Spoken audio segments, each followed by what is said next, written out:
Hello, this is Nagi's Little Cloud and welcome to my channel. Compared to my other videos, I decided to make this without showing my face just to see a different change in my channel, to see how things go because I am trying to do some sort of a rebrand, but I still don't know how it's gonna go. But this just seemed like the most convenient option for me. So from the title and the thumbnail alone, you can already tell that this video is going to be about Frankenstein.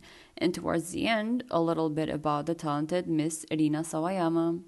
I'm not going to go into detail about Frankenstein and tell you every single thing that there is to know about it, but this is going to be about my opinion regarding the book. Think of it as I am welcoming you guys into my brain. For context, I am an English language and literature student, and in my degree, based on my experience, I want to add the essays and the reports that I have to submit all follow a system and they cannot be biased. However, this can be different for other English majors due to their university. With these videos, I just want to create something that is mine alone with no rules in place, something that I enjoy without restricting myself too much, yet finding accurate information and of course not lying to my viewers. So if you think that this video didn't include everything that there is to know about Frankie over here, then I'm sorry to disappoint you, but this is my channel and you're going to have to get used to this format. But if you have any suggestions, please do tell. I am open to criticism and advice, and you can also take the time in the comment section to share your opinion about Frankenstein. Also, I want to add that all of the references are going to be in the description. Thanks for paying attention to all of this, and without further ado, let's dive into the world of Frankenstein. So, who is Mary Shelley, the author of Frankenstein? This whole section was taken from the Bodleian Library because they have an amazing timeline of her life and when Frankenstein was published and the editions that it went through, so I thought it would be best to include it all. Born in London, she was the only child of Mary Wollstonecraft, a feminist writer, and William Godwin, a political philosopher.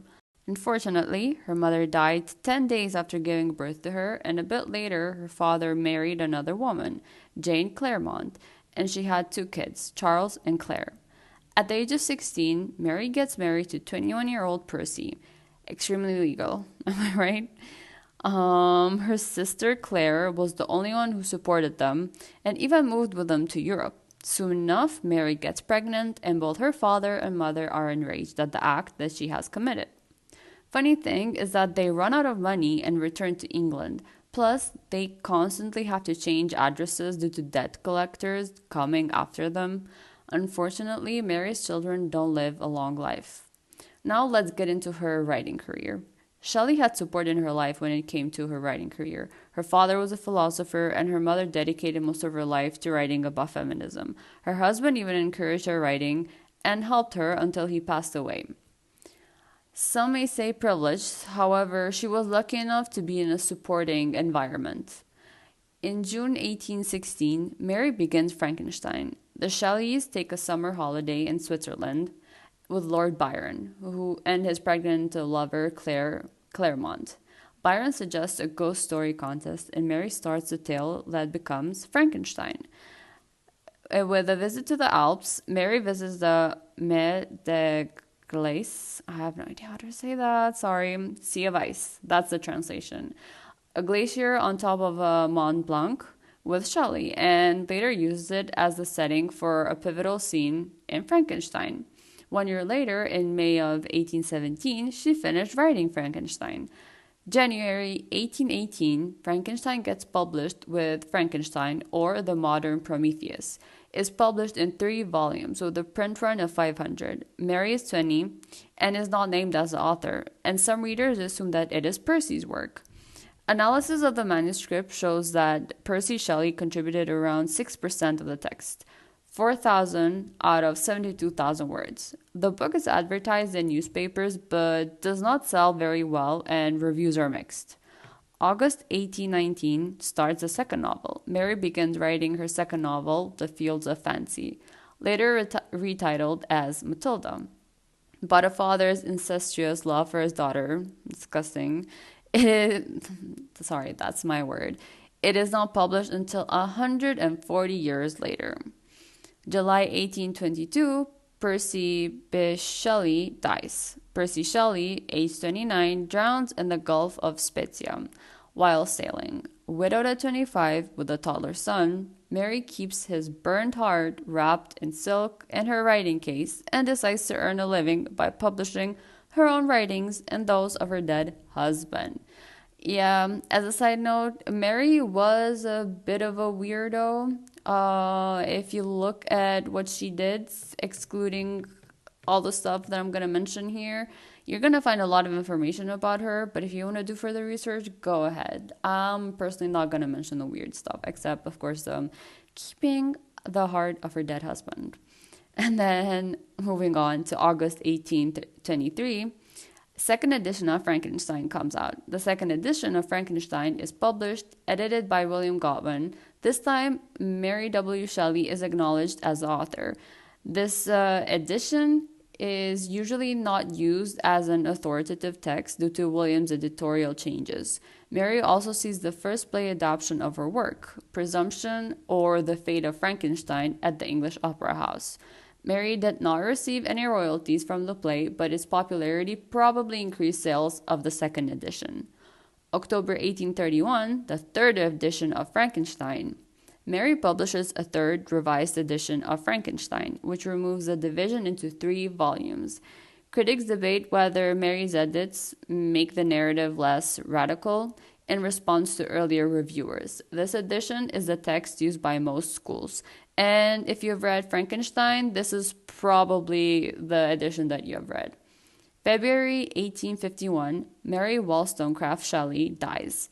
Mary dies aged 53 in London after a long illness, possibly caused by a brain tumor. So, now when it comes to Frankenstein, because we can finally start talking about the book, it touches on topics of enlightenment, human reason, logic, scientific and moral progress, understanding of human nature in its deepest form, and human/monster relationships. Something interesting that I want to mention is that Mary was alive during the Romanticism era, and during this time, a lot of educational themes became popular.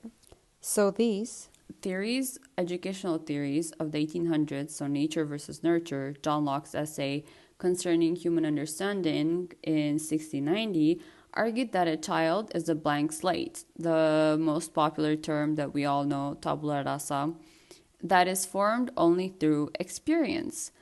And during this time, tabula rasa became very well known, and I think it highly connects to the way Frankenstein, the monster in Frankenstein, what it goes through and what it experiences. Now, as I mentioned before, this is not going to be a detailed explanation of Frankenstein and every single thing that happens in the book. I think it's best if you read the whole book and then come back and watch this video. So, in a short summary of my own words, I will try to explain Frankenstein before getting to the parts that I was personally interested in. The story revolves around the scientist Victor Frankenstein, who tries to play God and create something of his own. By taking the body parts of deceased people, he creates the ultimate creation, a monster/zombie. His child, his invention, which he immediately abandons in the moment of inception due to the horror of it all. He runs to his home, while the monster, enraged that he was abandoned and left alone to deal with the cruel world that he was thrust upon, a world that does not respect him, he decides to murder his creator. The Thing decides to chase after Victor and seek revenge. Now, the monster itself is male. However, it never actually has a name. Mary Shelley's original novel does not give the character a specific name. In the novel, Victor Frankenstein variously refers to his creation as the creature, fiend, specter, demon, wretch, devil, thing, being, and ogre. So if you think that the monster has a name, it doesn't. It is never given a name.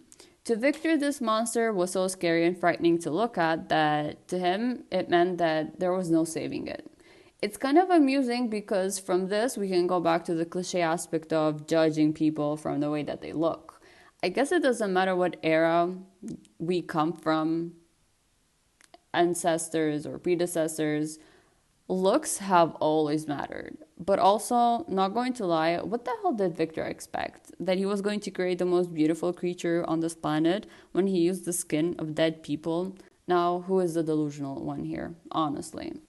Now I want to bring your attention to something else. So, let's pay attention to the book's title for a second.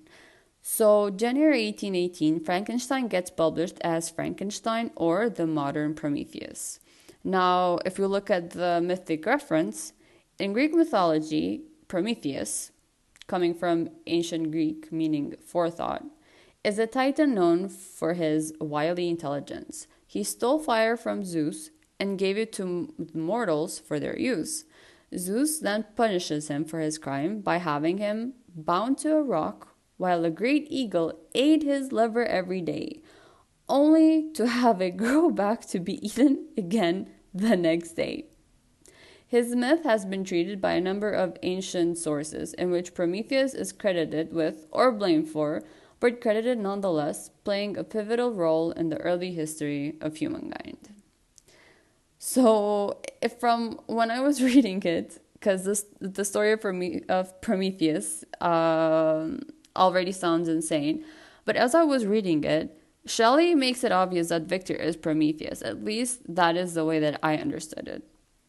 Now let's dive into the book, finally. We're going to go through some of the parts that left an impression on me or some parts that I just honestly found interesting. I was benevolent and good. Misery made me a fiend. This is after the monster asks Victor Frankenstein to create him a mate, a female counterpart to be with. Victor refuses, and the monster says this: are we really a product of this world, or do we get to have a say in the way we turn out? The monster is left alone to deal with the world, and the only thing that he has to learn is about the cruelty of others. Maybe if Victor had shown love and compassion, it would have turned out differently. But that, for us readers, is to think about and analyze. And why I said it is for us to think and analyze about, I want to include a quote from Richard Armour, a college professor of English, on describing symbolism. And he said this about Frankenstein as well. The monster stands for something. Frankenstein stands for something. The reader has to stand for quite a bit too. Frankenstein as a book is so descriptive, and it has so much description that it was unnecessary. It's just overloading, a huge ass overload on us as readers. Honestly, as I was reading it, I had to take breaks because my brain was hurting after a while. And I wanted to insert this here in this very moment because as much as it is a great classic that you cannot escape, it is also a pain in the ass to read. There is so much description due to the fact that during this time, only the rich could travel around the world. While Mary Shelley was alive, travel books were popular because people could easily imagine themselves in different parts of the world and learn about them. That is exactly what she did in the book. There is so much description about the landscape, the travels, the monster, Victor's thoughts. There are never-ending descriptive dialogues, so we as the readers have to simplify and decipher all of that overly complicated descriptive dialogue. Now I want all of us together to read a part of Frankenstein, or just join me. So on chapter 5, that's when the monster is created. So let's look at the inception. It was on a jury night. Oh, also, sorry, I am a horrible reader and I tend to stutter a lot. So if you just want to pause this and read it by yourself and just move on to the part where I start sharing my opinion, honestly do that. I will not get offended. But now let's continue. Chapter 5. It was on a dreary night of November that I beheld the accomplishment of my toils. With an anxiety that almost amounted to agony, I collected the instruments of life around me, that I might infuse a spark of being into the lifeless thing that lay at my feet. It was already 1 a.m. The rain pattered dismally against the panes, and my candle was nearly burned out, when, by the glimmer of the half-extinguished light, I saw the dull yellow eye of the creature open. It breathed hard, and a convulsive motion agitated its limbs. How can I describe my emotion at this catastrophe, or how delineate the wretch whom with such infinite pains and care I had endeavored to form. His limbs were in proportion, and I had selected his features as beautiful. Beautiful, great God! His yellow skin scarcely covered the work of muscles and arteries beneath. His hair was of a lustrous black and flowing, his teeth of a pearly whiteness. But these luxuriances only formed a more horrid contrast with his watery eyes, that seemed almost of the same color as the dun white sockets in which they are set, his shriveled complexion and straight black lips. The different accidents of life are not so changeable as the feelings of human nature. I had worked hard for nearly 2 years for the sole purpose of infusing life into an inanimate body. For this, I had deprived myself of rest and health. I had desired it with an ardor that far exceeded in moderation, but now that I had finished, the beauty of the dream vanished, and breathless horror and disgust filled my heart. After I read this scene, I specifically tried to look for an accurate portrait of Frankenstein. I really looked everywhere, and this is all I could come up with. It's called Monster of Frankenstein by Justin Mabry from 2006. I was basically scouring around the internet to find the most accurate looking book based portrait of the monster, and this is what I came up with. I personally think it's pretty good. I think that you can compare this to the reading as well, but if you have any other image of Frankenstein, I hope this doesn't ruin it for you. I hope you just stick to yours. So, as you can see, it is mentioned in the book that Victor spent so much time looking, trying to find their best body parts, trying to find the freaking best hair, best teeth, best eyes to create a beautiful man, a beautiful child for him. And in the end, it turned out to be an ugly heathen. I think that's how he would explain it, a wretched demon thing. But as I said earlier, what was he expecting? It's literally body parts of dead people. What was he expecting? Horrible, honestly. Morbid, even. When I was reading the book, my professor in university asked us such an interesting question that I could not help but use for this video, honestly. Then the question is, if you want to answer it as well, go for it. I would love to hear your opinion. What is the difference between invention, creation, and childbirth? Read the creation scene, which I already did, which we did together. Consider it both in light of biblical creation or physical childbirth. Consider Victor as both a godlike creature and a mother. What is the role of the feminine or female in the creation of the monster? And I just decided to answer this by order. I already answered it when I was in university, but I changed some of it, and it's kind of added on for information. So in the Cambridge Dictionary, the word invention means something that has never been made before, or the process of creating something that has never been made before. I just copy-pasted it. An example that they gave is the world changed rapidly after the invention of the phone. And then in the Britannica Dictionary, creation means the act of making or producing something that did not exist before. So the act of creating something. But then when it comes to childbirth, I first took how childbirth is explained in the Bible, and then the physical version of childbirth. So in the Bible, chapter 2, verse 7 tells us, "Then the Lord God formed a man from the dust of the ground and breathed into his nostrils the breath of life. And the man became a living being." Then in verse 22, we hear about Eve's creation. "Then the Lord God made a woman from the rib he had taken out of the man, and he brought her to the man." While the physical form of it is that, also, if you already know this information, you can skip. Don't worry about it. However, you can also stay. Your choice. While the physical form of it is that during intercourse, sperm enters the vagina after the man ejaculates. Hopefully you learned this in biology. If you didn't, I guess you're getting a quick biology lesson from me. The strongest sperm will travel through the cervix, the opening of the womb or uterus, and into the fallopian tubes.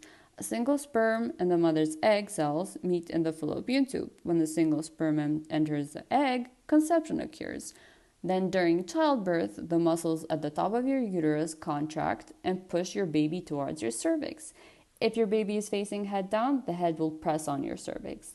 This, along with the release of the hormone oxytocin, brings on the contractions. So now, when we connect the creation scene to the one in the Bible, the similarity that I can come to is that God took from earth to create Adam, and then he took from Adam to create Eve. In the case of Victor, he takes body parts from vaults and charnel houses. And I don't even think he had the permission to do so, but it's a fantasy novel, and here we are discussing the logistics of creating a monster out of human remains. But when we compare it to physical birth, it is profane because even though infants are born in the most natural way, pregnancy itself is difficult. It's a difficult thing for women. However, for Victor, it's a matter that he took upon himself with his own hands, literally. The monster was created from the physical labor of Victor. Victor is the god here, but not like the almighty god with the powers. It seems that Victor wants to play God, but is too weak to get rid of the monster, because he has created something way stronger than his human form. Victor lacks any motherly love towards the monster, and is quick to abandon his own creation, his child, because he is terrified of the outcome.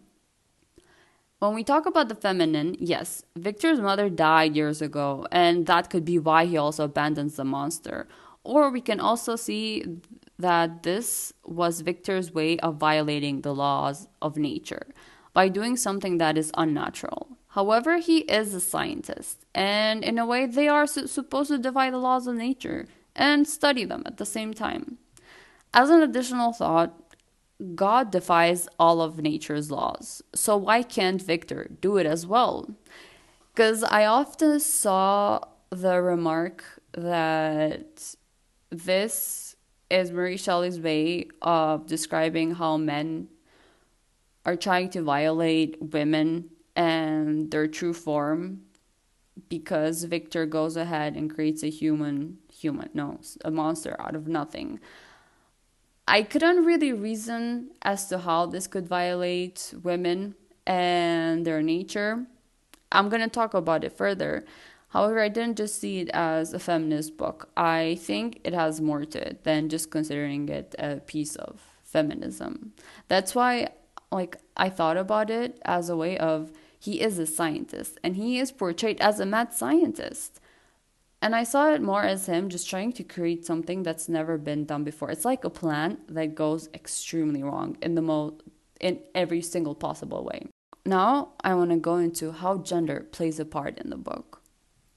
In Shelley's most famous work, Frankenstein, the main character in Frankenstein, the monster, demands from his creator Victor to create him a bride, just like himself.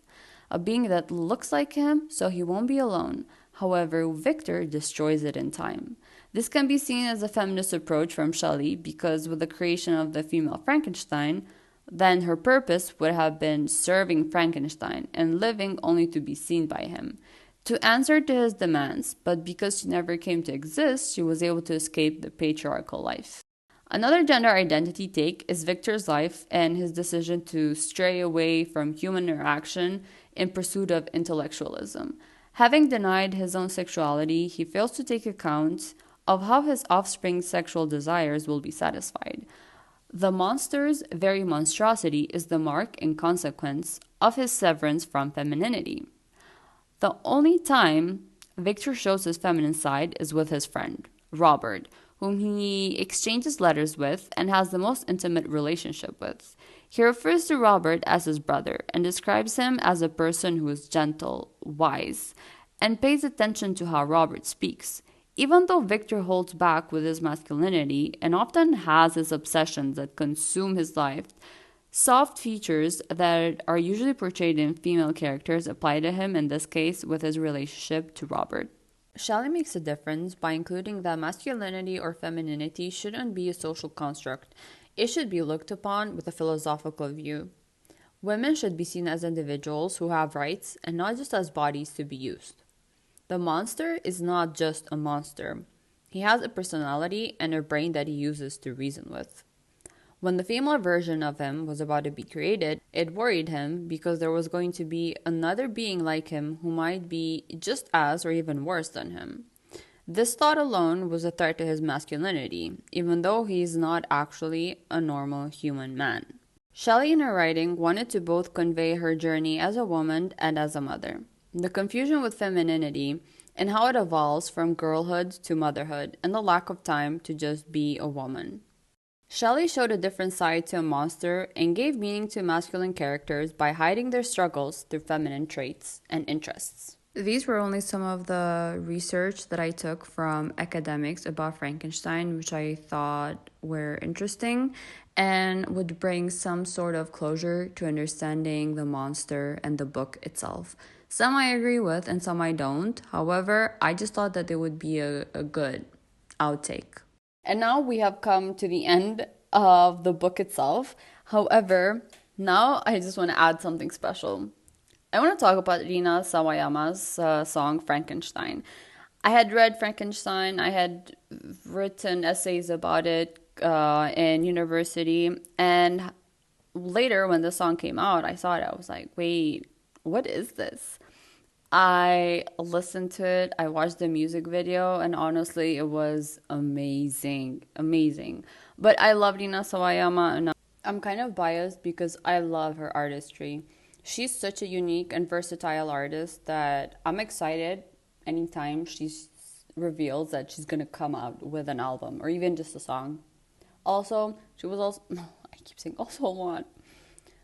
She was in the second movie of second or third, I'm not sure, but she was in the John Wick movie and she killed it.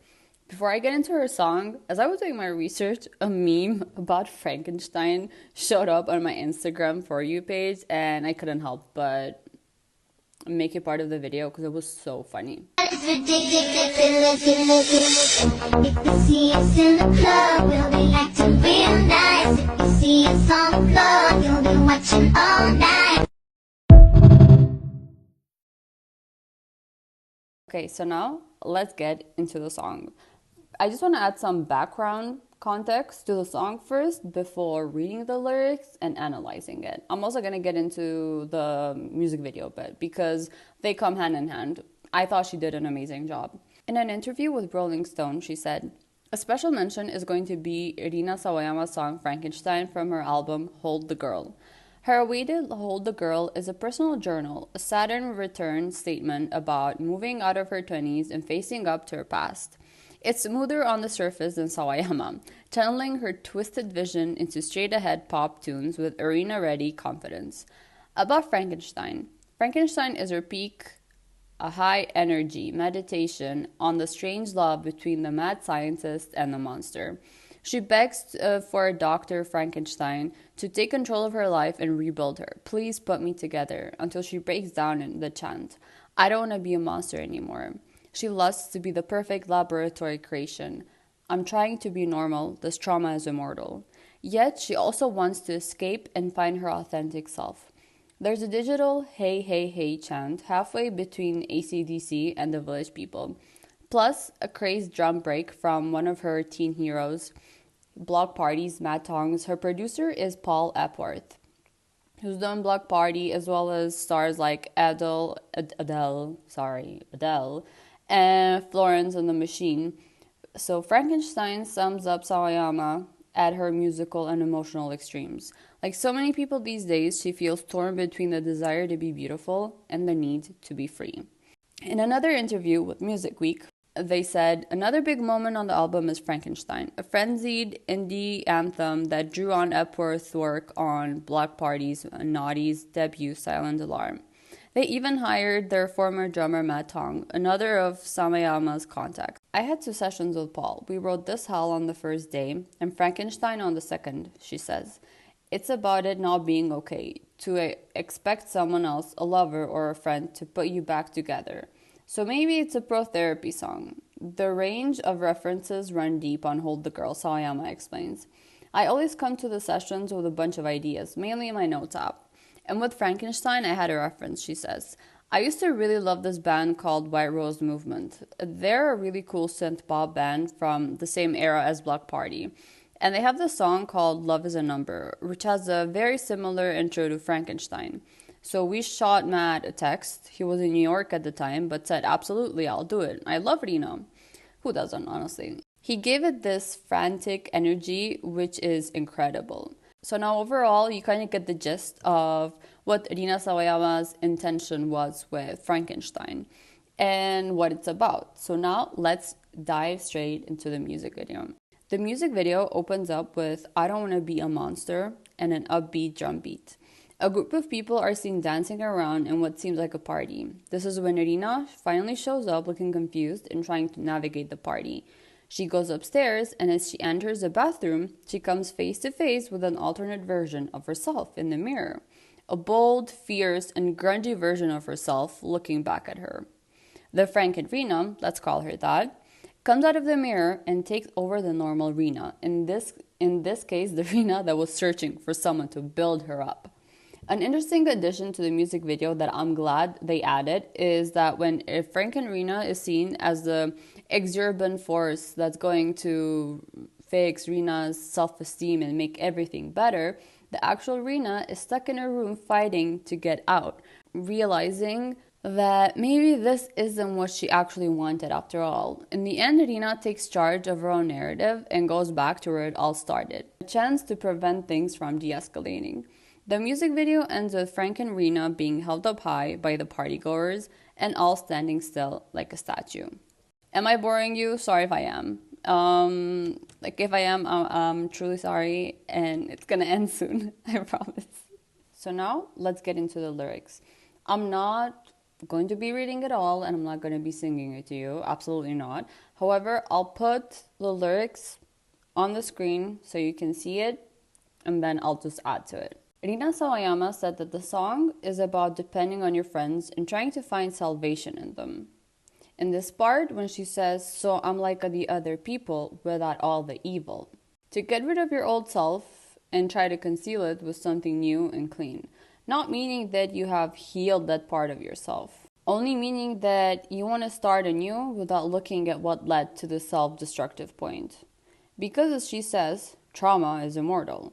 So no matter how much we try to run away or pretend that we are someone else now, trauma is still going to be there to haunt us and wait for the right moment to strike, just as we are at our weakest.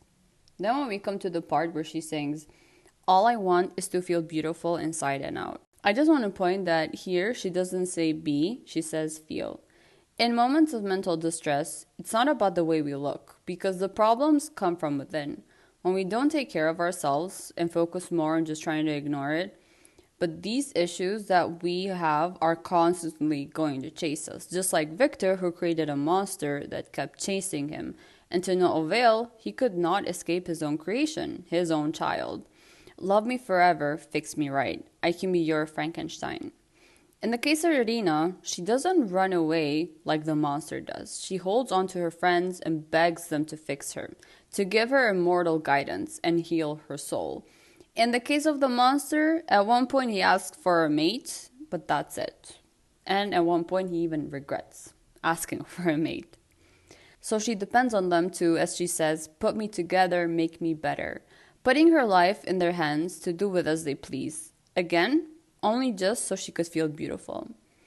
Which again, this all goes back to I was doing fine till I hit rock bottom, opened up my problems, watched the poison blossom. As people, we are aware of our problems. Well, most of the time we are.